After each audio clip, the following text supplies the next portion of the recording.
You are now listening to the Dad Rules Podcast with your hosts, Mario E. Welcome back, everybody, to another episode of the Dad Rules Podcast. I'm one of your hosts, Mario E. And Kid, what's going on? Not much, man. Just glad to be here. We got a special episode today, man. I'm really excited about this. Yeah, let's talk about it, man. Get into it. Tell us who we got today. All right, so we have our first guest on the Dad Rules Podcast, and it's Thomas Carter. This is Mario E's daughter, Asia's biological father, and he's going to come on here today and talk to us about fatherhood and parenting. Welcome to the podcast, Thomas. How you doing? Doing great. Delighted to be here. Looking forward to going through this discussion with you guys. Great. Just happy to be here. Great. That's what's up. So, Mario, you want me to go ahead and start us off? Yeah, go ahead and kick us off, bro. All right, so we just wanted to sit down with you two and just talk about the struggles and everything that you all had to go through over the years, you know, co-parenting and raising a daughter together. So I want to start off asking you some questions, Thomas. First thing, just tell me a little bit about yourself. Let's start off with talking about your relationship with you and your dad. Okay. My name is Thomas Carter, as the introduction said. I'm 40 years old. I'm currently a police lieutenant, and Asia is my daughter, and she is the light of my world. She is my everything. Awesome. And I'm happy that she is just a tremendous daughter. And like I said, I'm glad to be here, and I'm excited about the discussion. You wanted to know about what now? Yeah. Tell us about your relationship with your dad. That's kind of what we start off with. We always like to talk about, relationships with our dads, because we know that our dads were really, like, in most cases or in some cases, they're the first teacher of telling us how to be a father. So I just wanted to kind of get into your past and just find out what kind of relationship did you have with your dad, and we can go from there. Right. Oh, well, to shed some light on that, raised by a single parent, myself and my siblings. I never really had a father in my life. I knew my father. He was incarcerated for a certain period of time when I was growing up. And then I believe when I got about 11 or 12 years old, my father was released from prison. And he came around and showed a small, he came in my life for a small amount of time, but it wasn't consistent. And it was pretty much off and on. But I know who he was, and but yeah, I was raised by a single parent. My mother was the pilot of my entire family. She kept us all together, and God rest her soul, she's passed away as well. But yeah, she did a great job raising me and my siblings. But no, I didn't have a father in growing up in my life that was consistent. Now, like I said, we asked that question because we know that our fathers have a lot of influence over us. So, like, can you talk about some of the struggles that you had not having dad there? And you said that you knew him, but he was in your life for a little bit and he went away again. Can you tell us, like, some of the struggles that you had to battle with growing up and dad not being there? Well, one of the biggest struggles that I've had was accepting the fact that my dad wasn't there. I mean, that's just the biggest struggle when you see your friends that you're growing up with, fathers in their lives and things like that, and then you want your dad in your life. It plays a very significant role when we're talking about your success stories and growing up in a structured home. Yeah. And we know that statistically, kids that's brought up, in pretty much impoverished neighborhoods, a lot of fathers back then won't in a kid's life, and this has been statistically proven.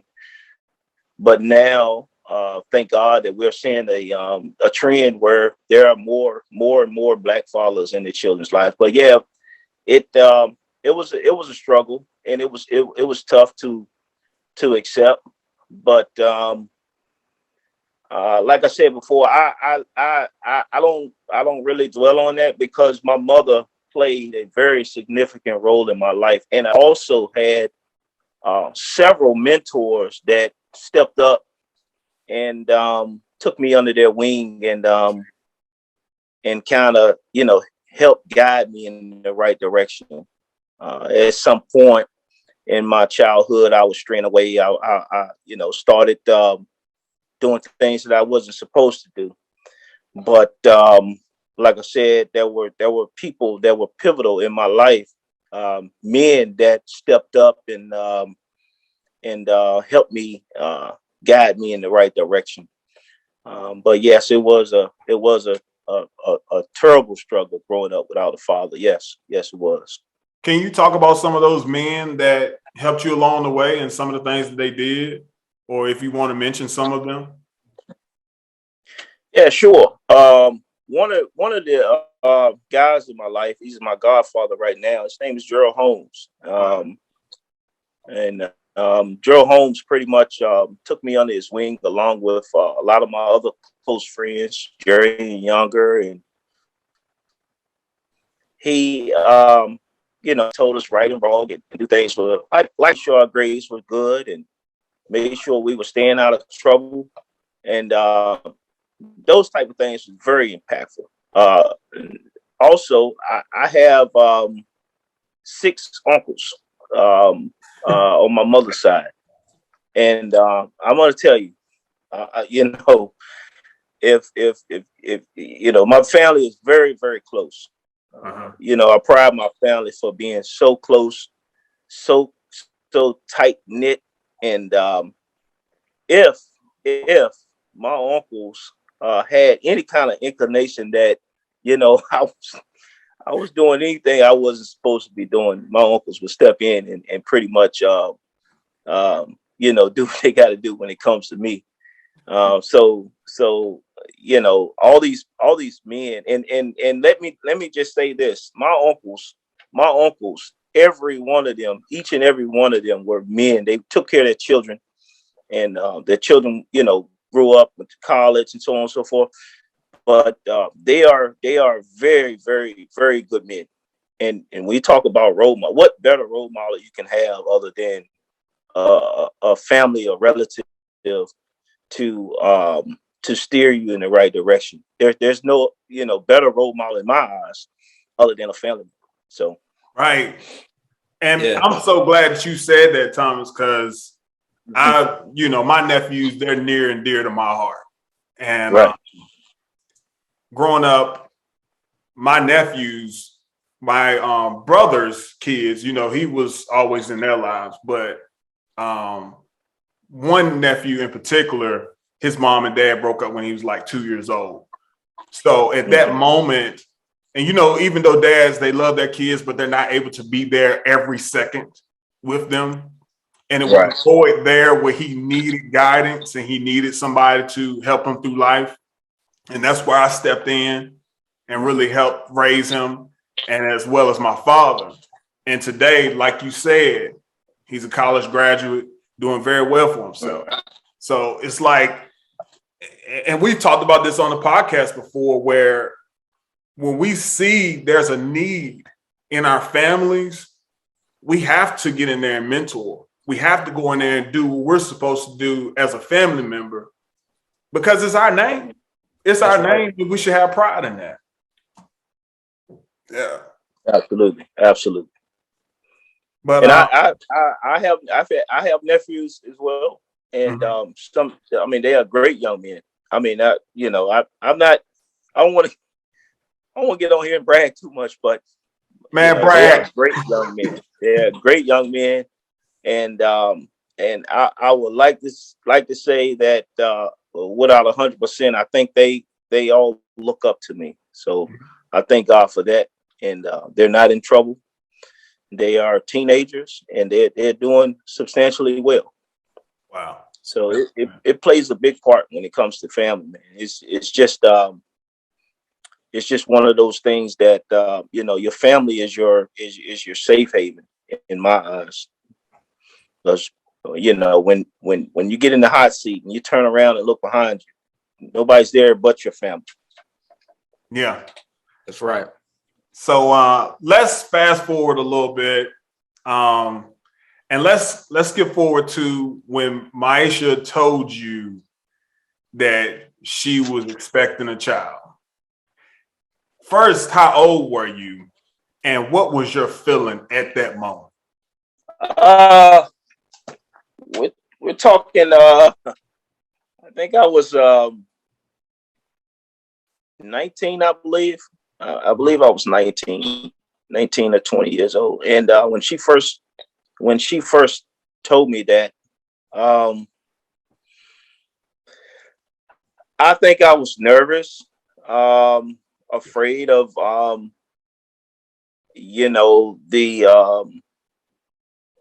new life coming in, and like I said, you got to step up and do what you're supposed to be doing as a man. And another part came up, and I talked to this, and I never forget it. I talked to my best friend about it. Is ensuring that I always was going to be a good father to my daughter. When she first told me that she was expecting, I always said that I was going to be better than my father. Better than what my father gave me, or what my father showed me. So, like I said, it was fear. It was somewhat of happiness, but you also got to understand at the time, myself and Maisha at the time, we were Christian. I think she still is Christian, but we wasn't married. Mm-hmm. And if you are, brought up in a Christian family, that's part of you start having children and stuff, people, your family and things like that start asking questions. Yeah. So it was a lot of fear, and but I was up for the challenge. I never strayed away from the challenge, but it was a lot of fear. So with those fears, is it like, man, like how, because I know you talked about like how your dad wasn't there. You think it was more of a fear of like, man, I don't know what to do. Like, I don't know how to be, quote unquote, a good dad. Or like being at 19, and I know like me at 19, man, my finances and stuff was straight, So that's another trigger that, I would have had. Are those some of the things that you were dealing with? Right. You're exactly right. And those were some of the challenges that went through my mind. Yeah, you're talking, and at the time, I was a wild guy. I just turned. Hey, let me tell you, I just turned 18 and 19, and I was out there doing my thing, man, exploring what I thought was adulthood. Yeah. Having fun. Yeah. Playing the field out there in the streets. Not literally in the streets when you talk about criminal behavior, but just out there partying and doing what I want to do. And then you're talking about having a new child, which I never ever changed a diaper before. Right. Never had to be responsible for feeding the baby, or for for keeping the child more than 30 minutes. Yeah. So that fear resonated within me, as well as the other things that I discussed regarding, being a good dad and doing what I was supposed to do. And then, so yeah, it was a lot of fear. Yeah. So that's good. That's good. So let's move forward a little bit. You get to the point where you and Maisha are no longer together. At that moment where you guys have came together and said, we're not going to be together anymore, what emotions are you feeling at that time? Oh, at that point, I wasn't feeling that at all. Right. Just the co-parent aspect. I wasn't feeling none of that. Mm-hmm. Yeah, it was. That was definitely a challenge for me, because Maisha was a great parent, and then as I discussed about, doing what I want to do and being out there, she was always a good parent, and she would always step in where I had a shortfall. So now we're at the point where, okay, I have to do my part, but do my part alone. Right. So when you talk about, how I felt about the co-parent issue, I wasn't feeling that at all. Yeah. I think because it's important. I was going to be held responsible. Yeah. I think that's important for us to talk about, because I think a lot of times we do hear the woman's side of the story. We hear that, there's a breakup and, I'm having to do this alone. We've heard that a lot. But to now hear the father's side on that, you're seeing that your family's no longer going to be together and the struggles that you have to go through with that, I think a lot of times it's overlooked in society and about what the man has to go through during that process. Mm-hmm. Right. And that's now to put this in perspective a little bit, Manuel. I'm 40 years old now. So we're talking about my mindset when I was 19, 20, 21 years old, 21 years of age. So now that we're talking now that, I have this different concept or this different perspective now, it's not necessarily reflecting what I thought at that time, So at that time I was a lot younger and I was a lot more arrogant and ego struck and so on and so forth. I hadn't had all the life experiences that I needed at the time. But yes, you're so right about that. Yes. All right, so let's move a little forward. So not long after you guys break up or decide to go your separate ways, however, then Maisha moves on with another man, and that man today is Mario E. So now I'm going to bring Mario into the conversation. Mario, what's that process with you and your wife when you guys first met and stuff? Met, or you mean? Well, I know y'all, okay. Met a long time ago. Okay. Playing on the playground and stuff like that. Yeah. So, for me, when Maisha and we first started talking, that was the first time I had ever, kind of dated someone or even thought about it, dating someone who had a kid. Okay. Mm-hmm. And, just to tell you a little bit more about myself, I know I've discussed this before on a podcast, but I too grew up with a single mother until I was 5 years old. My biological dad wasn't in my life until much later. My mom married my stepdad when I was 5. And then my sister came shortly after that. And then I didn't start having a relationship with my biological dad until I was about 11, 12 years old. All right. And so prior to that, some of the same things Thomas was talking about. I had a really strong relationship with my uncles. They helped guide me from birth until about 5 when my stepdad came in the picture. And even after then, and even since then, I can call them now and get plenty of advice from my uncles.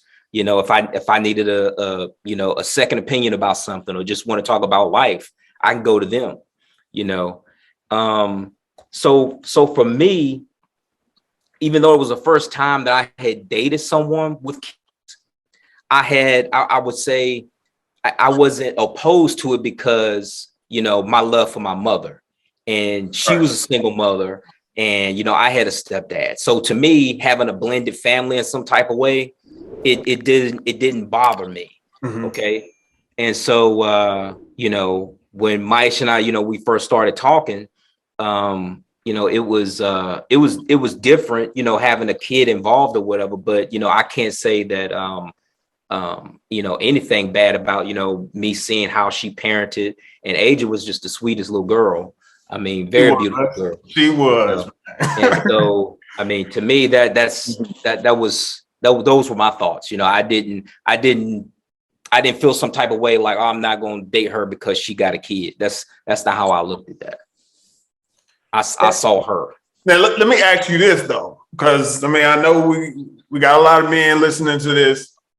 You go in and you talking to a woman that has a kid, bro, is it pressure from the onset? Like, there's another being involved in this relationship. Like, I need to come correct. Like, if this ain't something I want to do, like, I need to step back.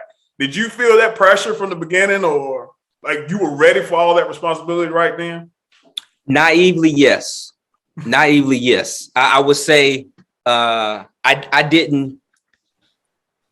The things that were, I didn't know the things that were going to transpire, was getting ready to happen to me. It was just, nice looking girl, she got a kid, all the dad is around, but it's going to be all good, Yeah. And naively, I was thinking that's how it was going to be, because I was thinking, just like any other relationship, somebody break up, you move on, and I wasn't really thinking the gravity at that time, because at that time I'm like, around the same age Thomas is, 20, 21 years old, or whatever the case may be. And I'm naive to, okay, they had a family. You understand what I'm saying? Yeah. And so to me, it was just like, oh, it's any other relationship, that's the ex or whatever. But they have a child that was going to bond them forever. You understand what I'm saying? And so I naively was just like, oh, it's gonna be all good. I've seen dude before, It's all good, but it doesn't always work out like that. So okay. So Thomas, let's talk about, who you were back then. If you had to describe yourself as who you were back then, how would you describe yourself? To piggyback off of that last question, I wasn't willing to make it easy for Mario at all.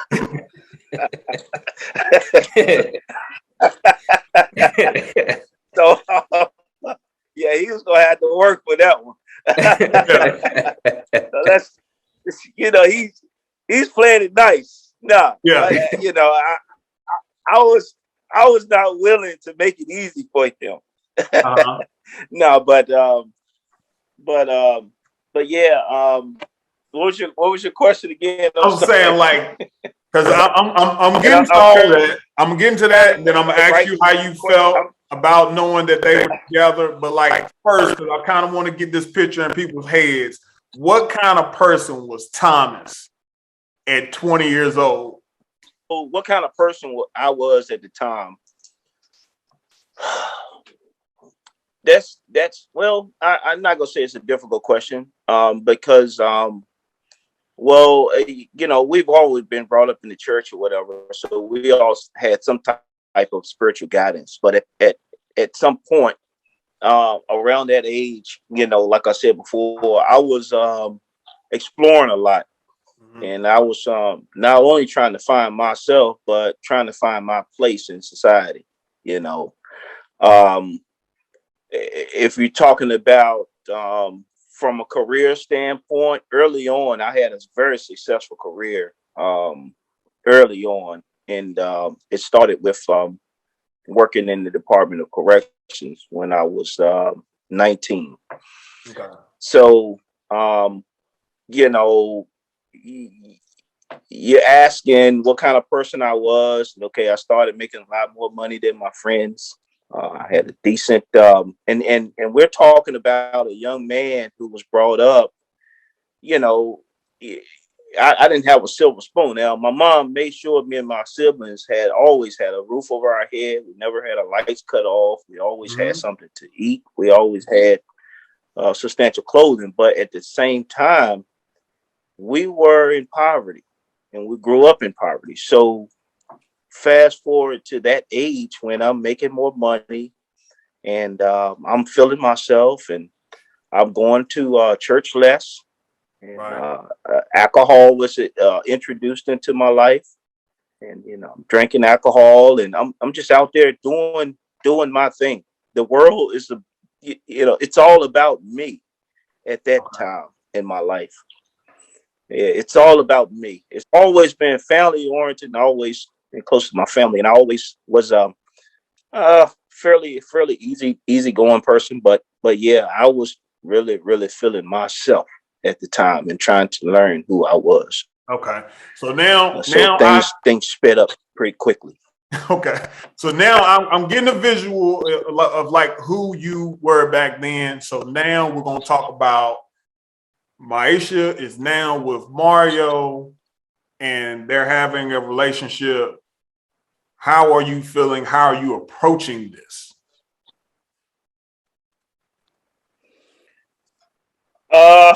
With my arrogance and my ego at the time, I don't like that. Newborn child, and Maisha was a great young lady at the time. She was, I can't say enough about her as a mother. She was an awesome mother at the time.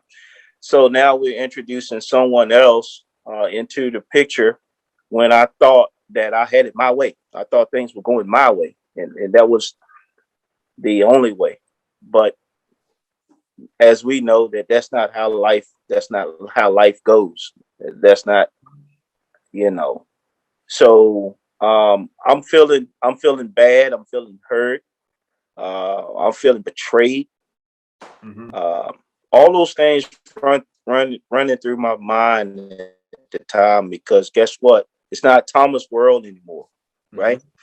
It's a new equation added into Thomas' world, and I had to figure out a way to accept that, but it wasn't easy.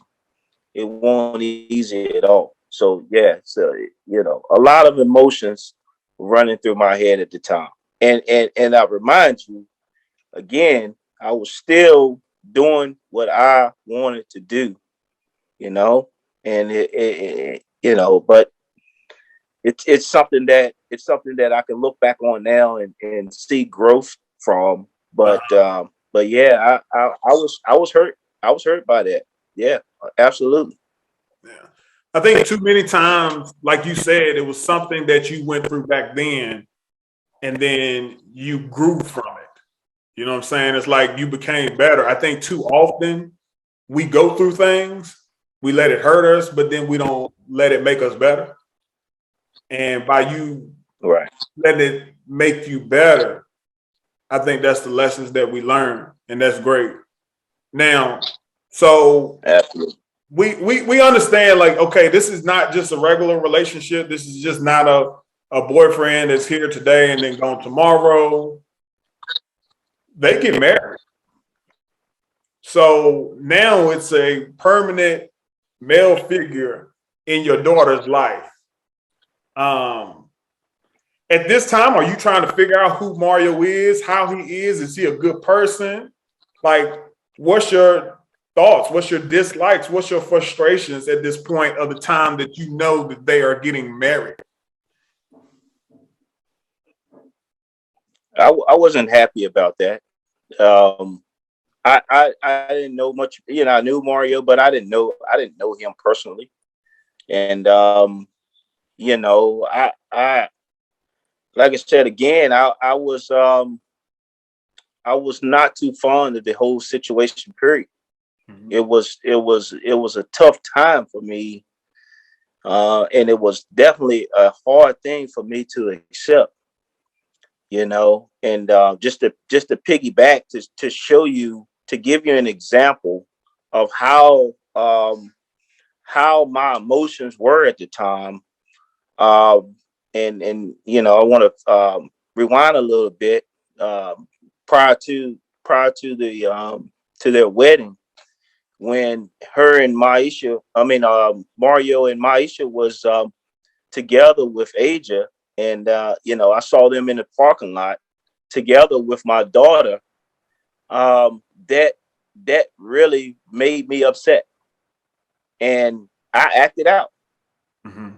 I acted out off my emotions because I was not fond of that whole situation. I wasn't feeling that whole situation. It's not my world anymore. Uh-huh. It's not my time anymore. I wanted to, break that up, Uh-huh. but um, I acted out, and guess what? I paid for that. I paid for that, you know, and unfortunately, I could have lost everything, Yeah. you know, at the time, my career. And when I acted out, um, it made me realize that this is serious, and unless I get a grasp of this whole thing and get a grasp of Maisha being happy and accepting the fact that Mario is a part of his family now, I'm going to beat myself in the ground, and it's going to cost me substantially. Yeah. So that was an eye opener for me. So then like I said, we fast forward to the wedding, and I'm still feeling some way about it, but it wasn't to the point where I act out or anything like that. But yeah, I was definitely not fond of that whole situation for years, even after the wedding. Wow. Yeah, yeah. Wow. So, okay, so you're hurting at this moment, and Mario really hasn't done anything wrong. Um, Mario, can you go back and, tell us about your take on those events and, when he saw y'all in the parking lot that day? Yeah, I didn't know he was gonna bring that up, but yeah, I definitely remember that day. I'm breaking the pain, buddy. Okay.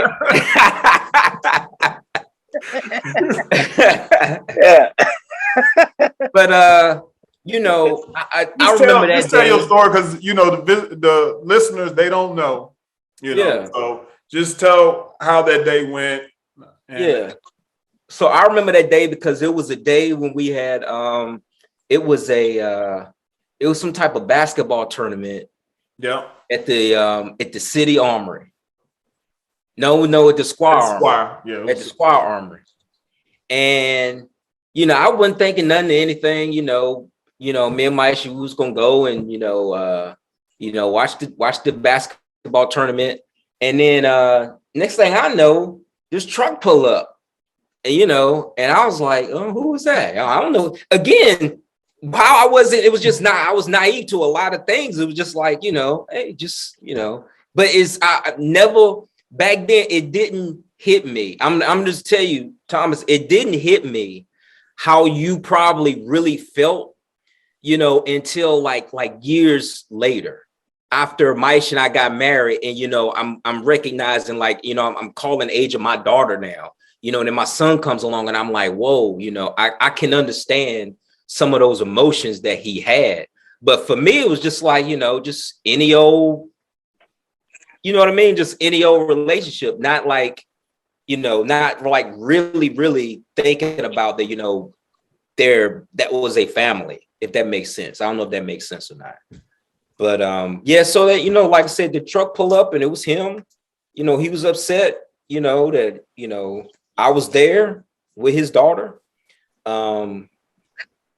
And yeah, that's how it was. And, you know, I remember I didn't necessarily second guess, like, why am I doing this? But it was like, I just didn't understand, like, why he upset with me. Like, I ain't done nothing, you know, like, my thought was like, y'all broke up.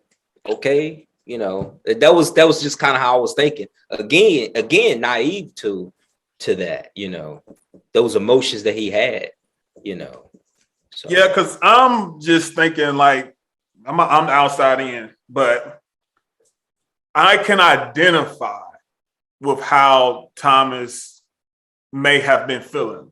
You know, I won't know exactly, but just to think that my son is with someone else, another guy with my wife in the car, I can see him being frustrated, you know. Yeah. So with Thomas telling us his side today, it's really eye-opening. It's really eye-opening. So Mario, let's go on to the wedding. You decide that you want to marry Maisha. Right. Tell us about that process. I mean, you came to that process and, you know. Yeah, so for me, you know, like I said before, my mother was a single mom, you know, when she first had me. So I never would have like looked upon like a woman and like, oh, I'm not going to give her a chance because she has a kid, right? Mm-hmm. You know, Maisha was the first and only lady that I had, you know, talked to who had kids or whatever. But you know, for me, I was excited that, you know, I was going to, you know, officially, you know, be, you know, a stepdad or whatever. And you know, she was flower girl in our wedding, you know, and all that good stuff. And you know, I just felt like I knew how I was. I know how I felt growing up, having, you know, I got, you know, my mom's side of the family. I had my stepdad's side of the family, and then I had my biological dad's side of the family. And I had love from all these different places, you know, and I felt like this was going to be a great opportunity for her to have just like love just coming in from all different areas. You know, that's how kind of how I looked at it from a dad perspective, you know, getting married to Maisha with Aja. And can you talk to some of the dads here that may be going into that situation that you went into? Day one, you're a parent. Yeah. What's that like? Like, there's no quote unquote honeymoon. Like, I felt like me and my wife, we had a honeymoon for 5 years. It was just us. Yeah. But you go in day one. And it ain't about you. It really ain't about Maisha.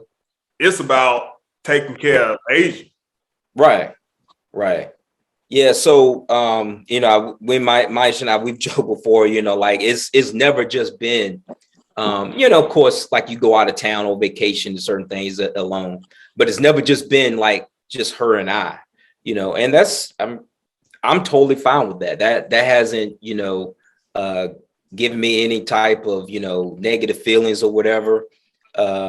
It's definitely something that I had to, I'd say it was an easy adjustment. I don't know it any other way. I don't know it in the way you're talking about, where, you know, you got, you know, 2, 3, 4, 5 years of no kids. I don't know what that's like, you know, so it's commonplace for me. So I don't have any other thing to compare it to. But being a father has been definitely rewarding. I think you're getting to help mold and shape someone else's life, and you're getting to be there and mentor and give back, and all the things that I learned, I'm able to help, you know, someone else, you know, even though this someone else at the time is a little girl, you know, I'm still able to provide some type of some shelter and some protection and some type of good things into her life is the way I looked at it. Okay. Well, let's go forward. I think we all know what it feels like to, want to make extra money. We all know what it feels like to want to be progressive in our career and go to the next step. So around 12 years old, Asia's around 12 years old. She's going into, I think, the seventh grade. Mario gets a job opportunity to, make more money.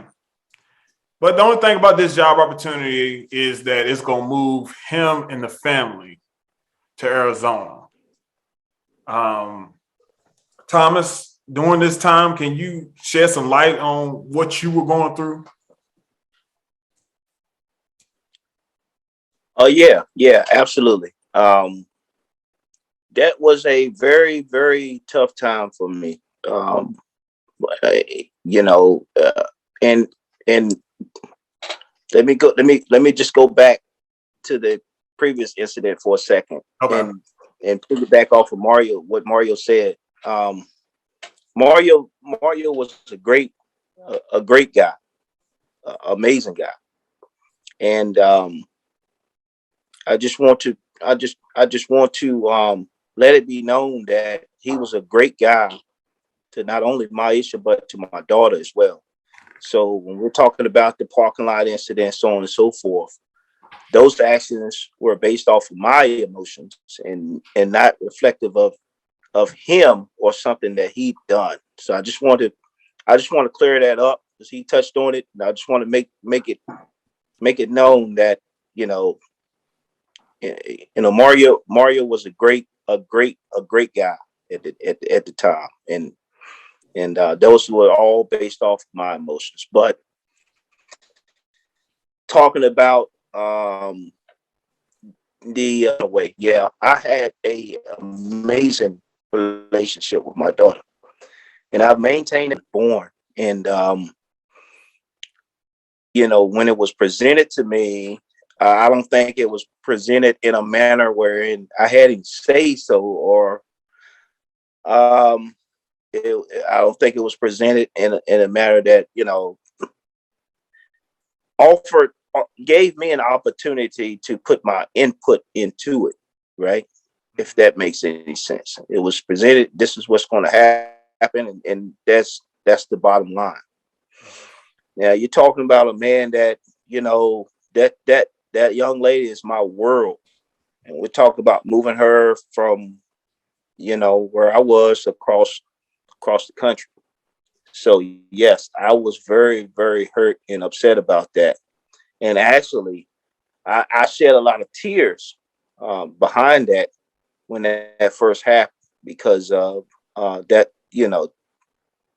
I felt like that was moving my daughter away from me, and I wasn't concerned with at the time, his career goals, Maisha's career goals, or what they were trying to do at that time. No, I wasn't concerned with that at all. I was just concerned with not being able to see my daughter as I much as I could. Now I know um, at some point I had moved away myself, and I moved to Richmond from Danville, Mhm. and behind my career goals. So just kind of give you some of the mindset that I had at the time. I wasn't really too concerned about his career goals at all. I was just, and the crazy thing is, and it is so ironic because as we sit here and talk about these things, guys, so many hundreds, thousands of guys are dealing with the same issue right now, Right. and don't know how to express themselves in a manner where they're not acting out or commit violence or things like that, domestic violence, that's going through the same type stuff. That I think a conversation and good communication can solve a lot of these things. But yes, that was very, very hurting for me at the time. Yes, it was. And again, I'm a man, and I'm honest. I cried a lot at night behind that happening. So yes. I can imagine. I can imagine. Now, Thomas, you brought up a good point about it's so many men that are going through some of the same things that y'all went through. And this is what we're doing this for, so people can see what you all went through and where y'all at now. Y'all can be on the same podcast. Y'all can be on the same Zoom call together and not arguing and fussing and fighting. It doesn't have to be like that. Now, do you think that it was something that you could have done at that time, or do you think it just took time for you to get to where you are now? I think, man, I think it just took time. I don't think there was nothing I could do. You know, looking back on it now, I would never, ever try to disrupt someone from enhancing their career, you know. And like I said, at the time, they were family. They still are family. But they were family. They were married, and he shared my daughter with me at the time. So I don't think I could have changed anything related to that. It's just something that it just happens. Mm-hmm. It happens a lot more than we think. You know, people find out that their career is taking them this place or that place, and they share a child in common with someone else, and they move. And a lot of times the other party don't have a lot of input in it. And then if I had my way, my daughter wouldn't have went anywhere. You know, see what I'm saying? You know, but there was nothing that I could do to prevent that from occurring. And I thank God that I didn't try to stop that, because they have a successful family. One, mm-hmm. He has a successful career, mm-hmm. and it has proven to give him a great life over the years. Yeah, you know. So I thank God that I didn't try to stop that, but it's just at the time it was something that I really struggled with. Yeah, because sometimes I think I mentioned it to my dad, and I also mentioned it to my wife. I said, honey, if we broke up today, I was like, you're not staying around here. Like, you going back to your hometown. And her hometown is about 3 hours away from where I live. And like, that just, sometimes if it don't work, man, it's inevitable. Not saying that that's y'all case, but like with mine, it's going to happen. You know, she's going to move away. I'm going to be 3 hours away from my kids. And I'm a father just like you are. And that would crush me, man. It would crush me, you know, going to every other week type of thing, every other weekend. And I'm used to seeing my son every single day. I'm able to hug him before he goes to bed. You know what I'm saying? And for that to be taken away because me and his mom can't make it work, or it doesn't work, or we decide to go our separate ways, it's just unfortunate. It's unfortunate. Yeah. Mario, what are you feeling during that time? When we moved away? Yes. So I remember when the opportunity presented itself for me to move to Arizona. And I remember some people that I worked with, and Thomas, you may know of this particular law. I've heard of it, but it's something about that, something to the effect of, you know, you have to have permission from the biological mother or father to move a child out of state or something like that. It may just be a rumor or like just something that people have said, and I don't know, but I remember being asked that by several people, you know, knowing that, you know, Aja was, you know, my stepdaughter, that, you know, hey, is this going to be able to be an opportunity you can actually take if the biological father, you know, refuses to allow her to leave the state? And, you know, I was just kind of like, what? I've never heard of a law like that, you know, and I kind of did a little bit of research, And, you know, after talking to Maisha, you know, and I know she had, you know, spoken with Thomas or whatever and stuff, I was under the impression everything was, you know, all good or whatever and stuff. I do remember a couple of my uncles, you know, they asked me about, you know, hey, you sure y'all gonna move over there? Just in terms of, you know, I had moved away from home before, but I hadn't been that far away from home. You know, I had moved away from home, and I think maybe the furthest I had went was, you know, North Carolina, but I had never moved states away, you know, and just, you know, so no longer being under the umbrella, the protection of, you know, our close family that was in, you know, our area. So, you know, a lot of questions were getting peppered of me of, you sure you up to it? You sure you good? You know, it's going to be different out there and da, da, da, da, da, you know? And so it was something to be able to move, you know, pack up my family and move them, you know, a 3 days journey away. And, you know, it's just us out there, you know, no family, no friends. It was just us. And so I think that was the beginning of our family just becoming really, really close knit. You know, we've been, you know, after we left Arizona, we moved to Ohio, then we moved to Kansas. And what people always say about us is like, we're always together. And I think that's because when we moved to Arizona, it was just us, you know, and so we became stronger and tighter as a family, I think, during that time. But it was definitely a scary time, if you will, because, you know, so much uncertainty of, you know, what's going to happen here, and, you know, what is this going to be like? Just not being around everything that was so familiar to us for, you know, our entire lives. Right. Thomas, could you give us some parenting advice? Because you said that, and, you know, I'm outside looking at you, but me and Mario have always been tight. We've always been close, but it was always where you would call her. Y'all always kept a close relationship. How did you maintain that close relationship with her all the way being in Arizona and you being in Virginia?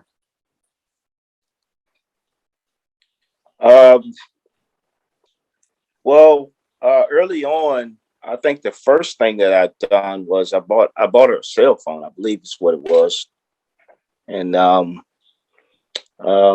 was my way to contact her directly. Now, you know, I know that may not be an option for everyone because financially, some people may not be able to do that, but that's what I did first. I had a long conversation with my mother, and you know, at the time, because you know, my mother, I go back to this because, like I said, you know, your family is what is what keeps you strong. Your family and whatever God you worship, you know, is what keeps you strong, right? Mm-hmm. So my family and God was my go-to. So it took a lot of patience.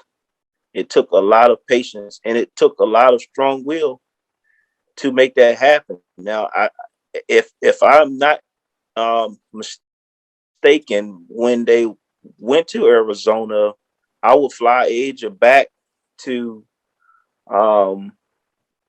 Richmond.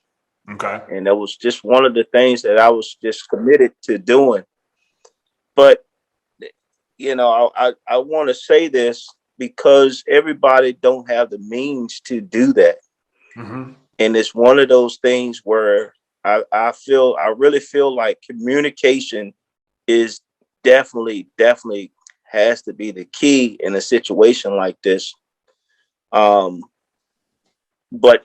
I was, you know, after talking to my mother, I was eager to make it work, whatever it took, because again, you know, you're talking I used to eat lunch with my daughter at school. I used to, take her to Long John Silver's every other day. I used to take her to, I did a lot with her at the time, you know.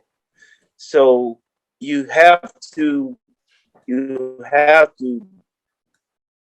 fix in your mind that you're not willing to just like that happen and just stay away from your child. The way that I can think of, not have the means like I did at the time, and you got to figure out a way to stay in constant communication with your children.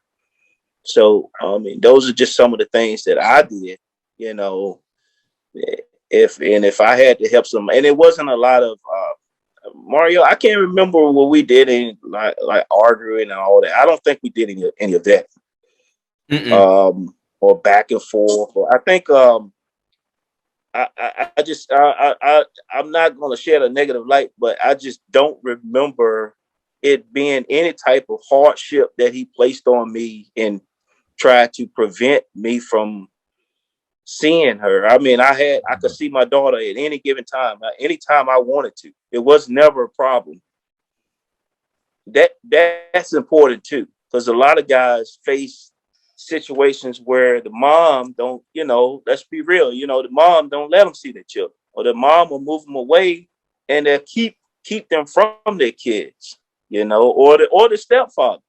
The stepfather influenced the mother to do certain things. That's what a lot of guys face now. I didn't have to face those things. I had an open, they moved away, but I had an open, shall I say, I could see my daughter anytime if I wanted to go to Arizona, I could go and see my daughter anytime I wanted to, if that makes any sense. Yeah. Thomas, I got a question for you. One day, I don't know how you got to it, but you didn't feel any type of way about Mario anymore. What made you want to squash the beef or let bygones be bygones? When did you just get to that point where you were like, you know what, Mario's okay?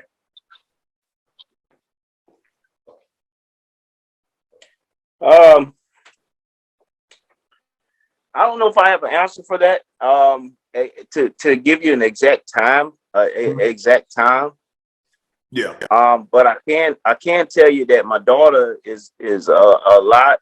It's a big influence on everything that I do in my life, because my daughter she kind of keeps me grounded, and not only that, my work experience.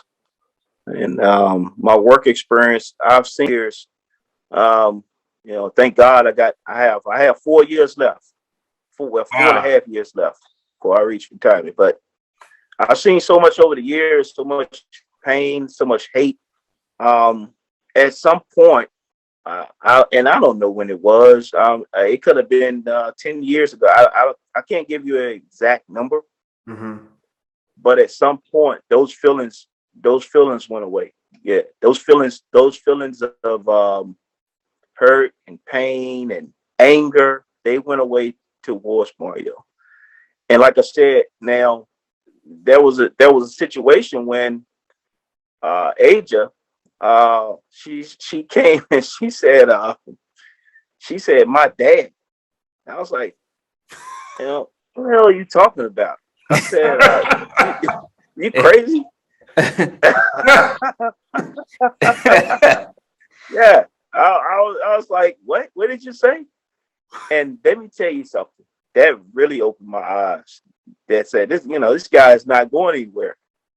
And I told AJ, I said, don't you ever let me hear you say that again. I said, you got one father, you hear me? And but I grew from that. Right. And you have to be able to at some point say, here's what it is. You can accept this, or man, you're gonna get left behind. These folks are moving forward. You know what I'm saying? So at some point in my life, yes, I accepted it, and then Adrian was a big part of that. Because I'm gonna be honest with you, Adrian didn't let me talk bad about Mario or her mother. Right. Yeah, without a question. You know, I would try to make a comment. No, she won't have that. Yeah. No, she stopped me. So, you know, like I said, a lot of my growth comes from her, you know, and I know a lot of these people that's going to be listening to this podcast don't know her personally, but she's an amazing child. She's very mature, and she's a great listener. And the conversations that we've had over the years are some of the most lasting conversations that I can ever remember. And like I said, she kept me grounded. And I can't put a time frame on it, on when it occurred, but yes, at some point, those feelings and emotions is left. It's kind of like the thing when I think about my mom. You know, they said, you know, time will heal all wounds. You know, I love my mom to death. You know, and so when my mom passed away, I didn't know how in the world I was going to get over that situation. Yeah. And at some point, even now, you know, I still lay at night and cry and think about my mom. Sometimes I'm going to work, think about my mom, but it's not to the point where it's unmanageable. And you know, it's kind of like the same situation. At some point in your life, you know, you grow and you move past things, and that's what happened with me when it comes to Mario. But like I said before, Mario never done anything wrong to me, to my daughter, or to, you know, Maisha for the most part. And, you know, he's a great guy. So, do you think, Thomas, that it was that common ground that y'all had, that love that y'all had for Asia? Do you think that helped you get past it as well? I really do. I really do. I really do. And, you know, a lot of guys that's listening, you know, it's not about you. It's about providing a better life for someone that's a child. But yeah, the common love that we shared for our daughter, yeah, it was very, very important to grow, you know? Mm-hmm. Yeah. Now, Mario, Thomas has said that you didn't really do anything, but I mean, we're just gonna be real. We men here. How do you feel about somebody beefing with you and you don't have nothing against them? Like, how were you feeling? Like, did you have a serious dislike for Thomas, and then after a while you just like, when were you able to really just let everything go and say, you know, we all right? I can't say I dislike Thomas, but it was, you know how like when you know you got tension with someone and like you really don't know why. And so, you know, you just kind of, you know, to help protect yourself, you know, you just try to develop, you know, just a callous for it, just like, oh, well, whatever, you know. And so that was kind of how it was, you know. I didn't dislike him. I just didn't understand why he didn't like me. But, you know, like I said before, man, it's like looking on it now. I mean, looking on this, there was stuff that happened, you know, 18 years ago or whatever. I mean, I've said it before, and I was naive to a lot of things, you know. Me being a father now, you know, had I been a father then, you know, like if I brought a kid into the relationship with Maisha, I probably would have moved different with Thomas. You know, I probably wouldn't have done certain things, you know, and not saying that I did anything out of arrogance or whatever to intentionally do something, but I know I would have looked at it different, you know. And I know he said I didn't do anything, but it's almost like when I'm listening to him talk and I think back on it, you know, I don't think I didn't have any clue of what I was stepping into, you know. And so I moved in a way that was probably just like, oh, whatever, you know, it's all good, and not really taking into account, you know, his feelings and how he was feeling about things, you know. Yeah. So, yeah. And just going off of what both of you are saying, you guys were never at the point of having beef with each other that you guys were ready to start throwing hands and start fighting or yelling or fussing or anything like that. But the tension that you guys had was like you could cut a knife with it. Why? So let me get this clear. You guys were not cordial for like 18 years. I remember like he would come into the room or like he would drop Age off and I would see him and I know he would see me and it would be no conversation, no speaking, no any of that. For 18 years. No, he saw me, but I didn't see him.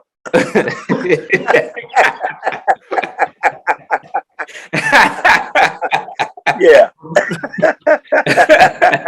No, what's up, man? No. It was none of that. Did you see the Eagles play? Like, no, it wasn't none of that. Like, give me my child, I'm out. You know. Yeah.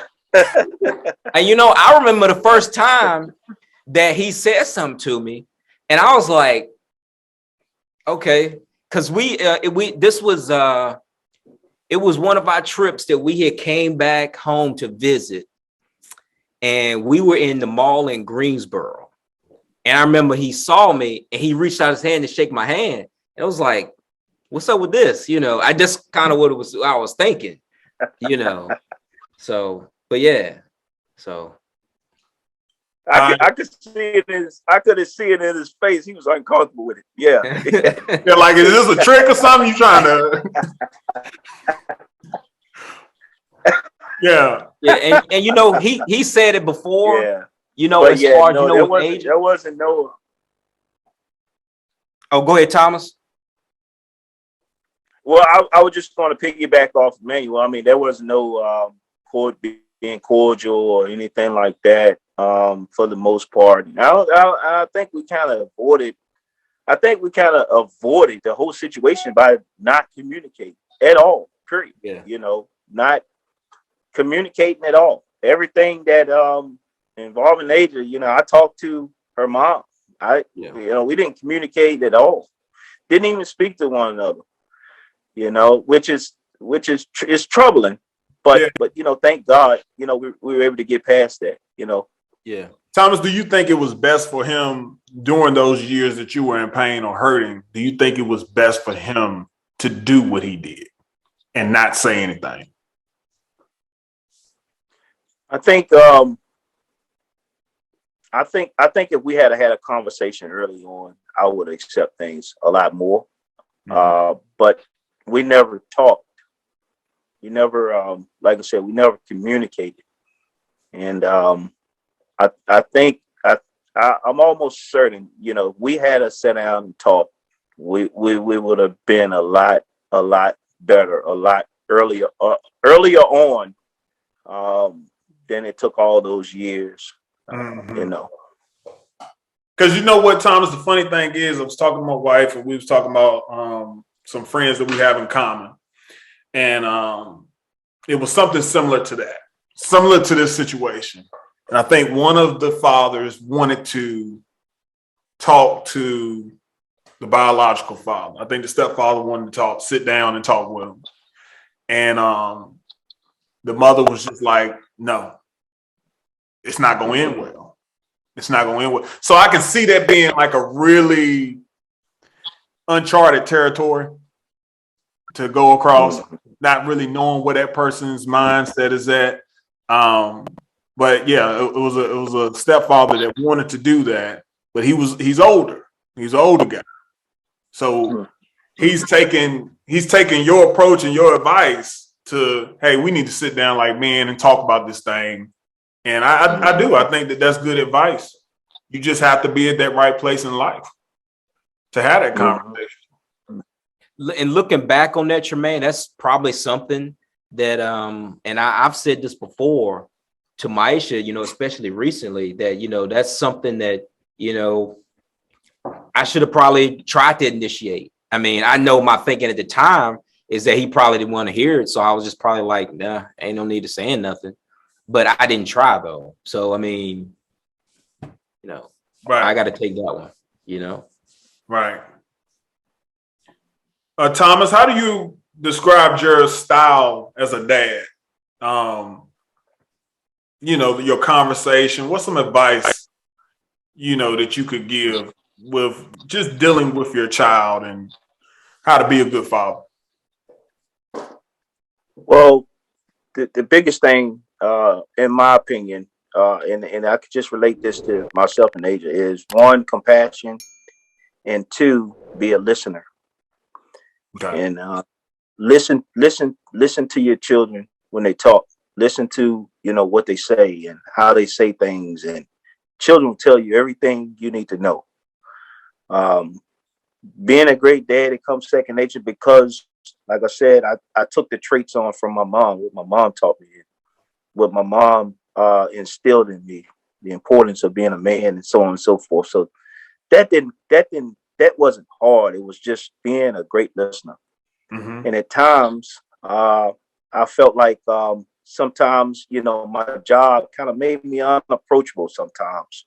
Uh-huh. And I had to scale back from being so direct, because Asia, she's very sensitive. And, she would, let me tell you, anything that hurt her, you'll know about it. So she's a very, very sensitive young lady. So I had to, as far as being direct, I had to leave that type stuff at work. And sometimes I came off wrong, even with her. And I had to question her. Maybe I shouldn't have said that to her in that manner. But your children will tell you everything you need to know. So if you're a great listener, and you go with your heart and what your upbringing taught you, you'll be a great parent. Yeah.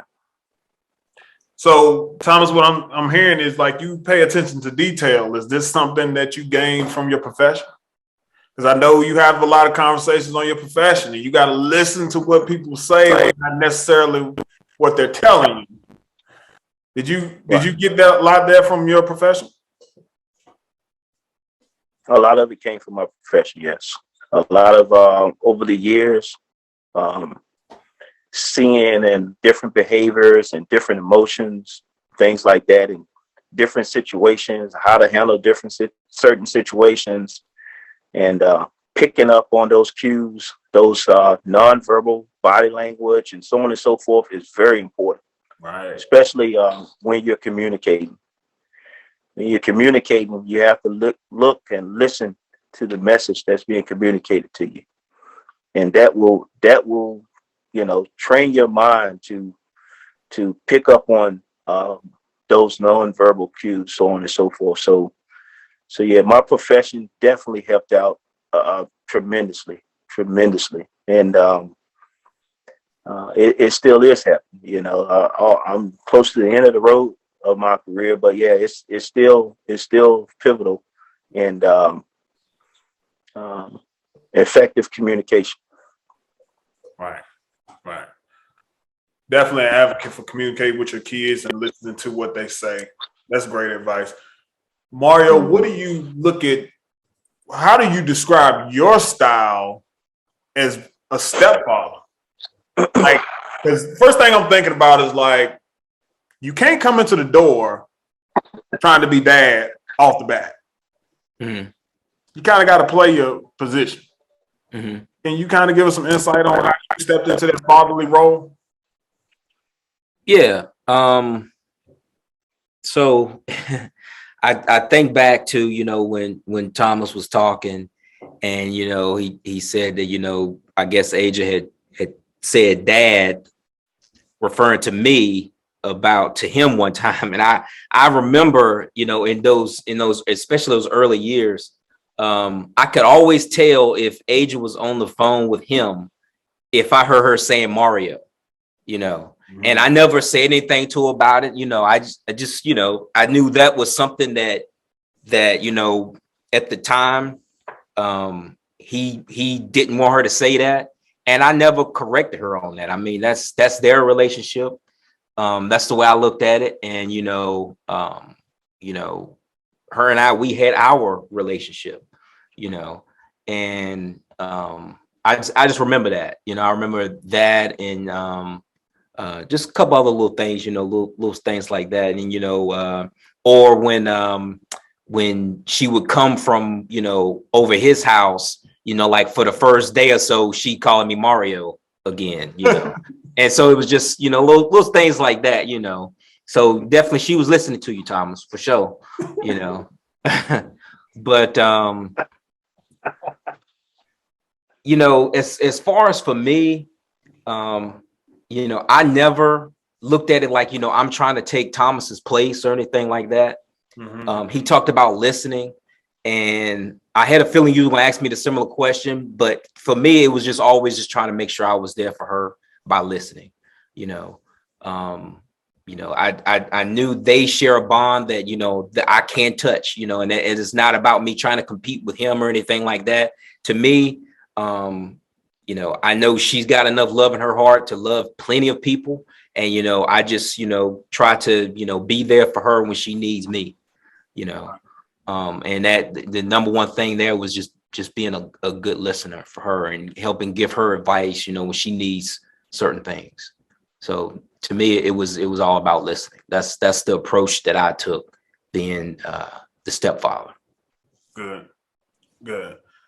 Thomas, what advice would you give to dads who might be in a similar situation like what you, Mario, and Maisha have done as far as co-parenting over the years? Okay. I want to piggyback off of this. I will come back to that in 1 second. Okay. But we just all learned a valuable lesson a few minutes ago when Mario was speaking. And that valuable lesson was how Aja will try to please both sides and separate from one side to the next. Right. That, I'm sure, had a lasting impact on her as a child. And I want people to understand that you have to be willing to accept things. Now, at the time, I wasn't willing to accept that. But this lesson that just came upon us is how my daughter would have to adjust her behaviors around me and then change those behaviors around Mario, right? That's not right, okay? It's not right for a child to be placed in that situation. Now, I just want to let everybody know that you have to find a way to do what's best for the child and not your own personal feelings on what you would think that, kids, let me tell you something. Kids are some of the most loving creatures. They don't see color. They don't see none of that stuff. They're taught those behaviors. So, don't pit your child against one person over the other. Don't put your children in that situation. That's what I would, that lesson. I'm sorry, I just had to come back to that because I wanted to. You good? I wanted to clear that up. Now those were my feelings at the time. Yeah, I didn't want her to call him dad because of my own feelings. Yeah, I'm your dad, so on and so forth. But it's okay for someone else to love your child. It's okay for somebody else to, take care of your child. It's okay for somebody else to buy your child nice things or to provide for them. That's perfectly fine. Don't get the children involved in that type of stuff, trying to split one side over the next. So, and also, I guess that can come in with your question about the advice. That's the number one most important advice that I can give to dads that is facing this situation is to recognize what's most important for your child and let that guide you in your decision making when it comes to the child. And if your child is not being hurt or they're not being put into a vulnerable situation when you're not around, figure out a way to cope and to learn how to release those stressors in a different manner rather than lashing out. accept things as they are and try to find a way to move past things that you can't change. Something that you can't change, there's no need to continue to worry about and cause yourself so much harm and so much stress about something you can't change. You decide to move on and you can't change that, and your children are involved in that, unless those children are being mistreated, go get counseling, whatever you need to do to move past that. And then, like I said, a lot of, and I don't take up too much time, but a lot of us, African Americans, we don't, and I think counseling will help in a lot of these situations, or talking to someone, talking it out. So that's my biggest advice that I can give. Awesome. Mario, did you have anything else before we leave? I just appreciate everything, Thomas said.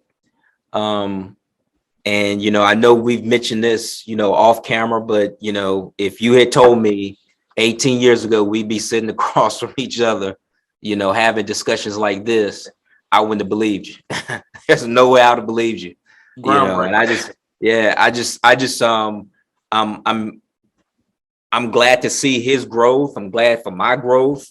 I'm glad that we can come here together and, just drop some knowledge on, other families, other dads who may be in a similar situation, and just help somebody else, we all go through things that maybe help the next generation or help someone else so that it's easier for them, and I hope that what we've done here today has done that, and that's all because of, we're here sitting here today, I think, everybody because of grace of God and, because of our love for Agent, and right. So, I just appreciate him. Yep. Awesome. Well, I think this was great. I think it was awesome to be our first guest. Thomas, we thank you for coming on to the show. It was just awesome. You dropped so many gems, and it was really an eye-opening experience because, like I said, I saw it, but I was outside in. I didn't have a clue on what you all were going through. But, to give us your insight, and Mario, you giving us yours. And like I said, you guys coming together and do the best thing for the child. That's what's important. So we thank you, Thomas, again for coming on the show. Guys, we want you guys to like, share, comment, and subscribe to the Dad Roots podcast. You got Mario E. and Kid and Thomas, and we're signing out. We'll see you guys next time. Peace. All right.